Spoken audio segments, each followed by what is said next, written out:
په پیل کې د پوهنې ملاتړ لپاره د افغان موسسې استازي ویل دغه ښوونځی په 2 پوړونو کې د 1,100,000 امریکایي ډالرو په لګښت د یو کال په موده کې جوړ کړی چې 6 درسي او اداري خونې لري.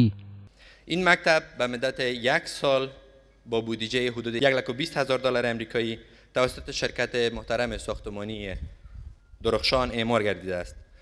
دغه راز د بلخ ولایتوالي د سیمې له خلکو وغوښتل چې د ودانۍ ساتلو ترڅنګ خپل اولادونه د یوې ښې راتلونکي لپاره ښوونځي ته ولېږي. نو باید چې د ولس علاقې خلک خپل بچیان اولادونه د مکتب ته راولي او د روزنې دپاره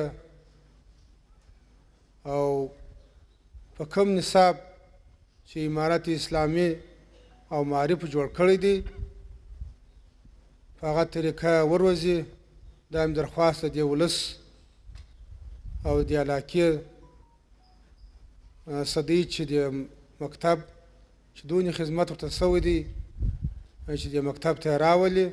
د هیواد د پوهنې وزیر ویل هڅه مو دا ده چې په وطن دوستۍ، ملي او اسلامي روحیې سمبال علمي کدرونه وروزو ترڅو په راتلونکي کې د هیواد د آبادۍ او پرمختګ لپاره یو قوي بنسټ ولرو.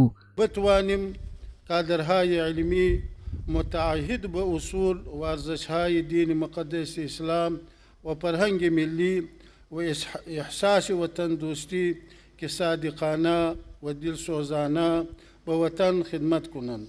تربیت کرده تا باشیم دوشادوش با هم در آبادی کشور و التیام زخمهای مردم داغ دیده ملت واحد خود سهم خود را ادا نماییم. د یادونې وړ ده د افغانستان اسلامي امارت واکمنۍ راوروسته په بلخ کې له 2 څخه زیاتو ښوونځیو ته نوې ودانۍ جوړې شوي.